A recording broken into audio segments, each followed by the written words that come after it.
basement of the Presbyterian Church in Cedar Rapids, where she lives. And they were responding to some regional emergency, a tornado or a flood or something. And the suggestion had been made that the Women's Association of that church work with the Women's Association of the Methodist Church to accomplish feeding this crowd. And one of the women looks at the other and goes, "We can't do that. They're Arminian." Oh yeah. Oh yeah. Yeah, but I mean, it's that's real. still now. That's now, and it's going to be then. yeah, it's going to be then. It's a people. Yeah, there's still people who will still do stupid things. You just were talking about the Methodists. My grandfather was a free Methodist minister, and the difference between what is now the United Methodist Church and the Free Methodist Church is that the Free Methodist Church felt that musical instruments in church was evil Altogether. and altogether shouldn't happen. And that's the only doctrinal difference between the Free Methodists, who generally are relatively poor people who live up in the hills, and the United Methodists, who generally aren't. So, so these things are going to keep right on going. Time is going to pass, and not everything is going to change. A high proportion of the population will continue worrying about the things that it worried about And just before, ignore and just ignore the changes that are happening unless they directly happen to impinge.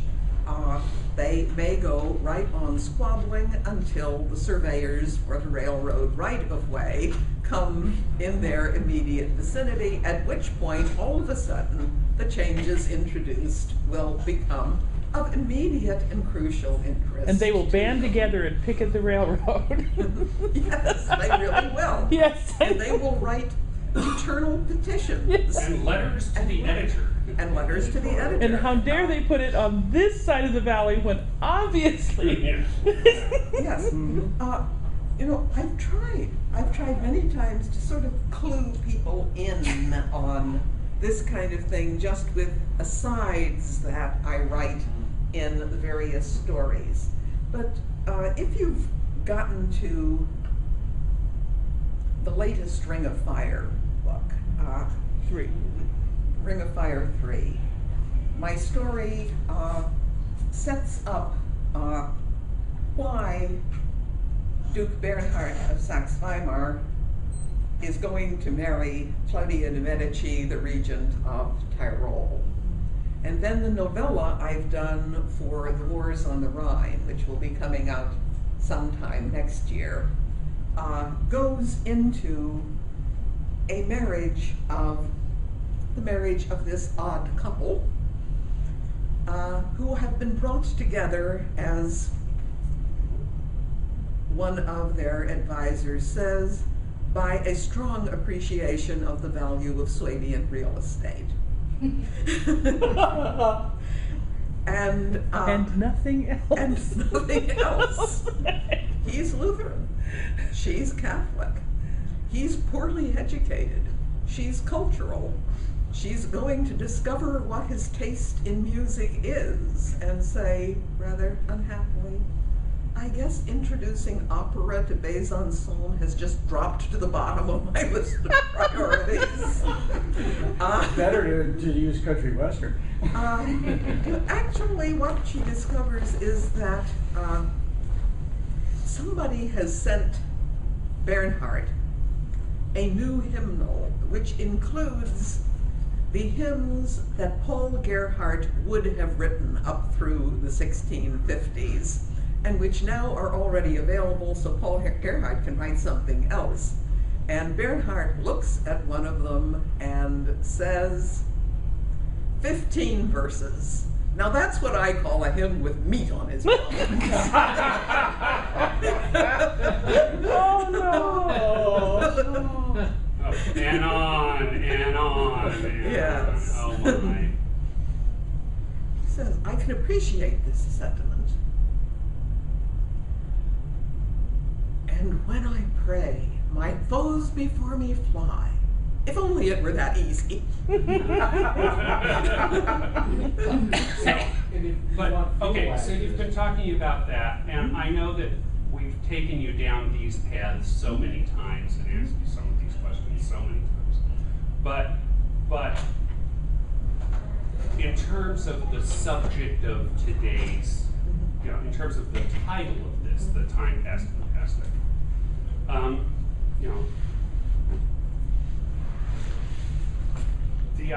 you've been doing a really good job of explaining to us this idea of the complexity of the early modern society.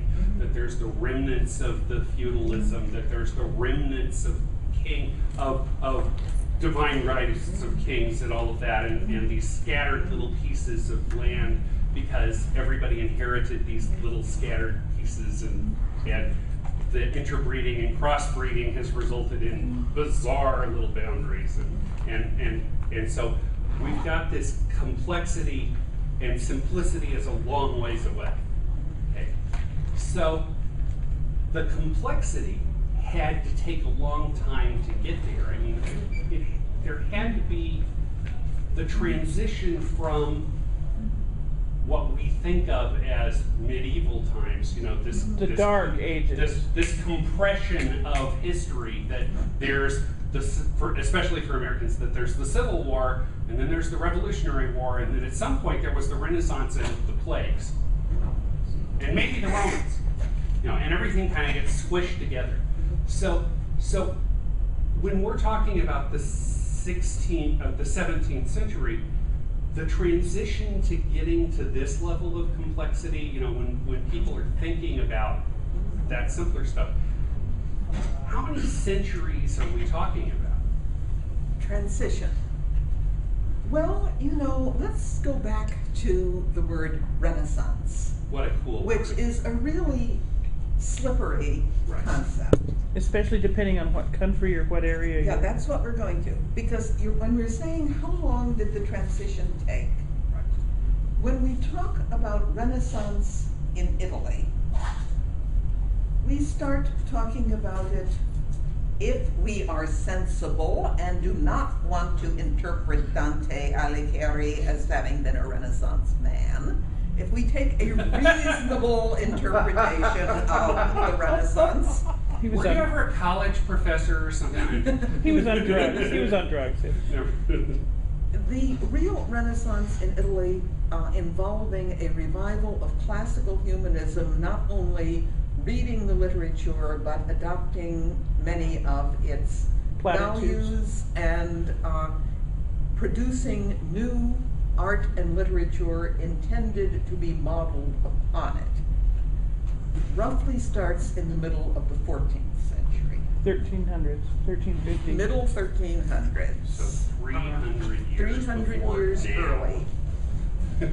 And that's Italy. And we are talking very reasonably about the high point of the English Renaissance, Shakespeare sorry. and the like, essentially contemporary with what is happening with the Ring of Fire. Ben Jonson is still alive. He's going to appear in Eric's next story. Right. I thought he was mentioned. Mentioned, but He's gonna been mentioned, appear. but he's going He's to gonna be be a a character. character. He's been off stage until now. He's been So- off stage. Right. He's Oh, going to be oh, in boy. This is your subtle way of reminding us that England was a cultural Backwater. and intellectual backwater. Yes, but, It certainly but was. remember, it has taken the Italians 3 centuries of unremitting effort to do what they consider a reasonable job of civilizing Europe north of the Alps. They've been sending, throughout this whole period, musicians, artists, military strategists. They have been bombarding Europe north of the Alps with everything from Ivor's dance teacher to people who teach etiquette to, you name it, they've been sending it. Italy's Even food main experts, export cooking. during this period was Intelligence. Experts. experts, Yeah. engineers, Yeah. garden designers, architects. You name it. Sculptors, everything. They Cooks. Yeah, that's Cooks, true. it's true. You name it, they sent it. But that is how long the transition basically took from medieval in the sense of the knight in shining armor to the complicated and messy situation we deal with in the early 17th century. Now, from this point on, really, the change is going to go way faster. Think of what Napoleon accomplished in the way of simplifying the map of the Germanies. Although they aren't going to get rid of all the little complications, basically what the series did with setting up those provinces at the Council of Copenhagen was put an intermediate level of administration between the imperial government in Magdeburg and the rest of the population, so that Magdeburg, the USC Parliament, the Emperor, the Prime Minister, will basically be dealing with the provinces now and the provincial officials, and they are going to have to deal with all the little complications at the lower level. Now, I was in Germany in the 1970s during the great era of what they call Rationalisierung, the rationalization of local government.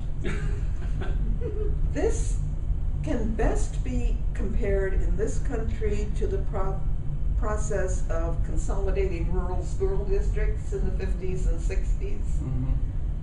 They basically simply compel all of these peculiar little jurisdictions to consolidate into what are now the Landkreise, the equivalent of a county with each of the Bundesländers. School districts are still angry about that. So are the German localities, believe me. Oh, yeah. Last heard year, I that. talked to a bunch of random Nurembergers who are still pissed off that they live in Bavaria. Yeah. Yes, Yeah. well, everybody hates Bavaria. But it will happen. It will. It will not happen immediately, any more than it happened immediately between 1945 and the 1970s. Right.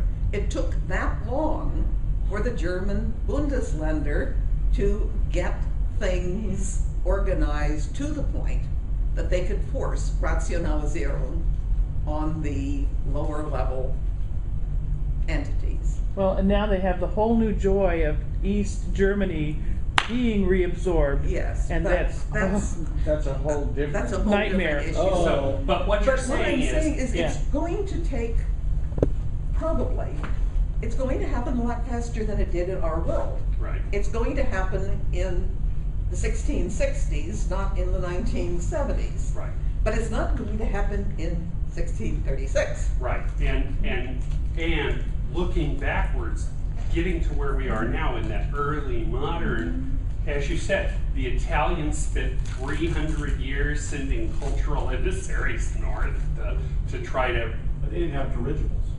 yeah, that's true, but They had to walk. yeah, they had to walk, but, and then they didn't manage to get across the English Channel. So, That's true. Although, There was a lot- do you know who was the first professor of chemistry at the University of Cambridge? He was an Italian.